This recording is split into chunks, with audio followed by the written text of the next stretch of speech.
حضور صلی اللہ علیہ وسلم نے نا فجر کی نماز پڑھائی، فجر کی، اور حضور فجر کی نماز پڑھا کے فرمانے لگے بھئی کسی بندے نے روزہ رکھا ہوا ہے آج؟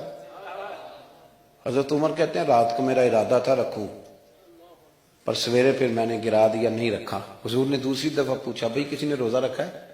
تو حضرت صدیق اکبر نے ہاتھ کھڑا کیا، عرض کی یا رسول اللہ میں نے رکھا ہوا ہے۔ آپ حکم نہ دیتے تو نہ بتاتا، پر روزہ رکھنا بھی آپ نے توجہ دلائی ہے تو حکم بھی آپ کا بتاؤ تو بتا دیا۔ حضرت عمر کہتے ہیں حضور نے فجر کی نماز پڑھائی، فجر کی۔ دوسرا سوال پوچھا بھی کسی نے کسی بیمار کی تیمارداری کی ہے؟ تو حضرت عمر کہتے ہیں میں نے فٹافٹ عرض کی یا رسول اللہ ابھی تو نماز فجر پڑھی ہے، تو اب گھر جائیں گے تو تیمارداری کریں گے۔ تو حضور نے فرمایا عمر تو ذرا ٹھہر جانا، جلدی نہ کر، ٹھہر نہ، ذرا رک تو صحیح۔ تو حضرت عمر فاروق رضی اللہ تعالیٰ عنہ فرماتے ہیں میں چپ کر گیا، حضور نے فرمایا بتاؤ بھی کسی نے تیمارداری کی ہے؟ تو صدیق اکبر نے ہاتھ کھڑا کیا، عرض کی یا رسول اللہ عبد الرحمن بن عوف رضی اللہ تعالیٰ عنہ 2-3 دن سے نماز پڑھنے نہیں آ رہے تھے، رات میں نے پتہ کرایا تو پتہ چلا بیمار ہیں، اور حضور مجھے یہ بھی پتہ ہے وہ میرا یار ہے، مجھے پتہ ہے رات کو جلدی سوتا ہے پر تہجد میں ضرور اٹھتا ہے، تو حضور میں بھی ذرا فجر کے وقت جلدی اٹھا ہوں تو فجر میں آنے سے پہلے عبد الرحمن ابن عوف کی تیمارداری کر کے آیا ہوں۔ حضرت عمر کہتے ہیں میں نہ ہلکا ہلکا ڈھیلا پڑ گیا۔ حضور نے تیسرا سوال پوچھا، فرمایا کسی نے کسی مسکین کو کھانا کھلایا؟ کھانا کھلایا ہے کسی مسکین کو؟ حضرت سیدنا عمر فاروق کہتے ہیں میں نے پھر عرض کی، میں نے کہا یا رسول اللہ ابھی تو فجر پڑی ہے، گھر جائیں گے کوئی چیز لیں گے تو کھانا کھلائیں گے۔ تو حضور پھر مسکرائے، فرمایا عمر تو ذرا ٹھہر نہیں جاتا، ذرا ٹھہرنا، ذرا نظارہ تو کرنا، گویا یہ شان صدیق اکبر کا جلسہ ہو رہا، ٹھہرنا۔ حضور نے پھر پوچھا بھی کسی نے کسی مسکین کو کھانا کھلایا ہے؟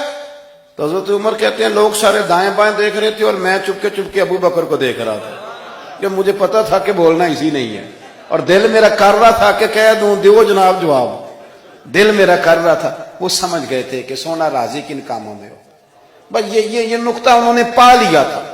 حضور نے فرمایا بتاؤ کسی مسکین کو روٹی کھلائی ہے؟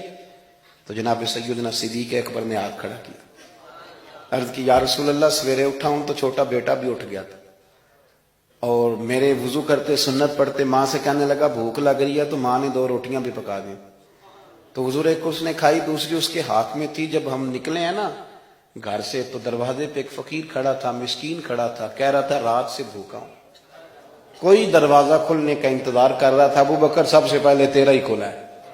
تو حضور میں نا اس مسکین کو ایک روٹی کھلا کے آیا ہوں۔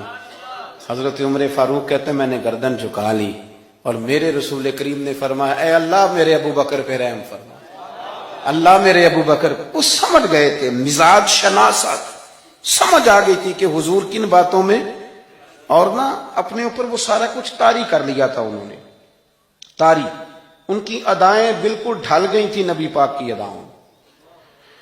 3 دن وہ غار ثور میں رہے تو ہمارے صوفیاء فرماتے ہیں کہ ان پر تجلیاں بھی پڑی محبوب کی معرفت کی۔ جب مدینے آئے نا نبی کریم کو لے کے، تو کچھ لوگوں نے حضور کی زیارت کی تھی، کچھ نے نہیں کی تھی، تو کچھ آتے تو نبی پاک کی دستبوسی کر کے بیٹھ جاتے، حضرت ابو بکر سے ہاتھ نہ ملاتے، اور کچھ صرف حضرت ابو بکر سے ہاتھ ملاتے اور حضور سے ہاتھ ہی نہ ملاتے۔ میری بات پہ توجہ ہے آپ حضرات کی؟ تو کچھ لوگوں کو نا شبہ ہونے لگا، وہ معاذ اللہ سمجھنے لگے کہ شاید یہی اللہ کے رسول ہے۔ حضرت صدیق اکبر، یہ کیوں شبہ ہوا؟ تو ہمارے محدثین فرماتے ہیں کہ ابو بکر صدیق بولتے بھی اس طرح تھے جو میرے نبی پاک کا طریقہ، بیٹھتے بھی اس طرح تھے جو رسول پاک کا طریقہ۔ کہتے ہیں انہوں نے امامہ باندھا ہوا تھا تو جو امامے کا پیچ حضور کا ڈھیلا رہ گیا تھا ان کا بھی ڈھیلا رہ گیا تھا، اس طرح اپنے آپ کو مزاج میں ڈھالا تھا، تو من شدی من تو شدم، میں اس طرح ڈھالا تھا مزاج میں، اس طرح کے کوئی فرق ہی نہیں نظر آتا تھا۔ وہ کہتے ہیں جب حضرت ابو بکر صدیق نے دیکھا نا کہ لوگوں کو تو شک ہو رہا ہے، کوئی میرے ساتھ ہاتھ ملا کے بیٹھ جاتے، تو حضرت صدیق اکبر نے کہا کوئی ایسا کام کرنا چاہیے کہ پتہ چلے آقا کون ہے غلام کون ہے۔ اٹھے، کندھوں پہ چادر تھی، وہ اتار کے نا تو حضور پہ سایہ کر دیا، لوگوں کو پتہ چل گیا کہ سایہ کرنے والا کوئی غلام ہے، اور جس پر سایہ کیا جا رہا ہے وہ آقا ہے۔ کیا خوبصورت نقطہ لکھا ہے مفسرین نے شارحین فرماتے ہیں تھوڑی دیر کے لیے، تھوڑی دیر کے لیے، تھوڑی دیر کے لیے حضرت ابوبکر صدیق نے حضور کے سر انور پر اپنی چادر کا سایہ کیا تھا۔